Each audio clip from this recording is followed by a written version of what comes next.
Imagine this moment. It is May 23rd, 1430. You are 19 years old.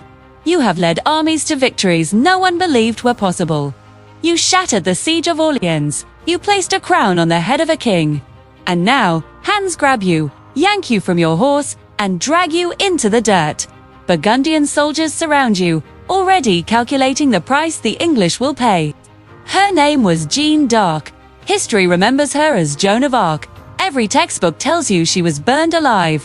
What they rarely explain is what happened during the 13 months before the fire. What was done to her in captivity? The calculated cruelty meant not to destroy her body, but to dismantle her spirit. This story comes from trial records, eyewitness testimony, and documents buried by the church for centuries. In 1430, Joan is no ordinary prisoner. She is an asset. The English value her at an enormous sum. The French king she crowned will not ransom her. The church sees her as a threat that must be erased. Joan did not merely fight battles, she claimed divine guidance. She wore men's clothing. She commanded soldiers in a world ruled by men. Any one of those was dangerous. Together, they were unforgivable. When the English finally purchased her in November of that year, they did not imprison her like other women accused of heresy. They designed something far more deliberate. Instead of placing her in a church prison with female guards, she was locked inside a military fortress at Rouen. Her cell measured barely 8 feet by 6. 5 English soldiers guarded her around the clock, rotating shifts. She was 19, vowed to chastity, convinced she served God, and confined alone with men who had been told she was a witch. The trial transcripts preserve her words. On February 21, 1431, after 3 months in that cell, she stands before her judges. They ask why she refuses to wear women's clothing. Her answer is simple and devastating. Give me a prison with women guards, and I will wear a dress. They refuse. What the transcripts reveal indirectly is what she could not safely say aloud. The guards harassed her repeatedly. Attempts at assault came night after night. The irons she wore were not only to prevent escape. At night, she was chained to a wooden beam, so she could not fully defend herself. Years later, during the rehabilitation trial of 1456, when speaking was no longer dangerous, one guard admitted what happened. He testified that the others mocked her, touched her while she slept, told her no heavenly voices could reach her there. Joan kept wearing men's clothing because it was fastened with ties and cords that were harder to tear away. It was the only protection she had. Consider the isolation. The king she saved abandoned her. The soldiers she led never came. The church she believed in put her on trial. Every night she slept, knowing she might wake to violence. This was not neglect, it was a method. The first stage of the machine was the slow starvation of hope. The trial officially begins in February 1431 and stretches on for months. Not because the truth is unclear, but because breaking her takes time. Joan is interrogated almost daily. Sessions last 6, 8, sometimes 10 hours. Nearly 70 clerics and judges surround her, all men, all hostile. The prosecutor, Bishop Pierre Cauchon, is openly paid by the English. The questions are traps. Do you know whether you are in God's grace? Theology says no one can know. If she answers yes, she commits heresy. If she answers no, her visions are false. Joan answers with a clarity that silences the room. If I am not, may God place me there. If I am, may God keep me there. Even the records note the pause that follows. She has outwitted trained theologians. It changes nothing. While interrogations happen by day, torture continues by night. Guards wake her repeatedly, slam doors, shout, keep torches burning. Sleep is denied on purpose. After months of this, records describe her as physically weakened, barely able to stand. They are dismantling her under the guise of justice. On May 9th, they take her to the torture chamber. They do not torture her. They show her the devices. The rack, the pulley, the wheel. The executioner waits. She is asked again to confess that her voices were demons.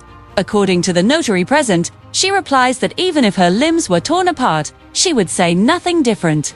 And if she did say otherwise later, it would be because force made her lie. She is 19 years old, staring at instruments meant to destroy her, and calmly exposing their process. They do not torture her because they need a lawful execution. A forced confession would weaken their case. Instead, they move to the next phase. On May 24, 1431, Joan is brought to a public cemetery. Thousands watch. A stake stands ready. The wood is stacked.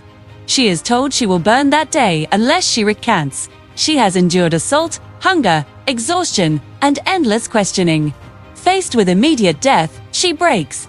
She agrees to sign an abjuration, a statement rejecting her voices and submitting to the church. She cannot read. Witnesses later say she marked the paper with a simple cross. The document she signed was brief. The one entered into the record was long, detailed, and damning. Her confession was altered. Still, she believed she had chosen life. She is promised a church, prison, safety, women guards. Instead, she is returned to the same cell, same chains, same soldiers. 3 days later, the guards remove her dress while she sleeps. They leave only men's clothing. When she protests, they beat her. She has no choice. Wearing men's clothing again allows the court to declare her a relapsed heretic. No new trial. No defense. On May 28th, she is condemned. She has 2 days left to live. On the night before her execution, Joan asks to confess and receive communion. The church refuses. As a relapsed heretic, she is denied the sacraments.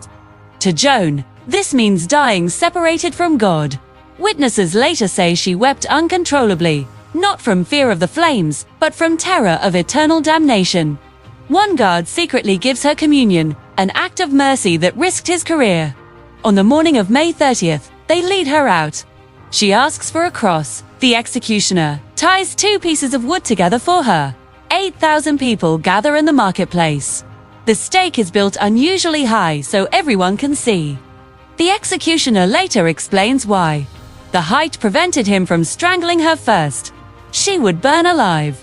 She is tied to the stake. An English soldier brings a crucifix from a nearby church. She holds it before her eyes as the fire is lit. Witnesses record her final words. She calls out the name of Jesus again and again. The flames take nearly half an hour. Her voice carries until it is gone. Afterward, the executioner is ordered to rake back the ashes so the crowd can see her body. Proof she was human. Proof God did not save her. Then, the fire is built again and again.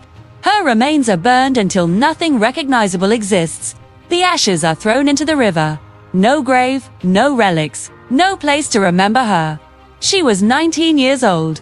For 25 years, Joan of Arc was officially labeled a heretic and a witch. Her family was silent. Her soldiers said nothing. The system worked. Until it didn't. The authorities documented everything to prove legality. Those records became their undoing. In 1456, a rehabilitation trial reopened the case. Guards testified about the assaults. Officials admitted to forged documents. The executioner explained the raised stake. The conviction was overturned. Nearly 5 centuries later, the church declared her a saint. What remains disturbing is not whether Joan truly heard divine voices. That belief belonged to her alone. What matters is that power found her so dangerous that killing her once was not enough. They had to erase her completely. Burn her body, scatter her ashes, silence her memory. She saved a nation. That nation watched her die, not because she was wrong, but because she was impossible to control.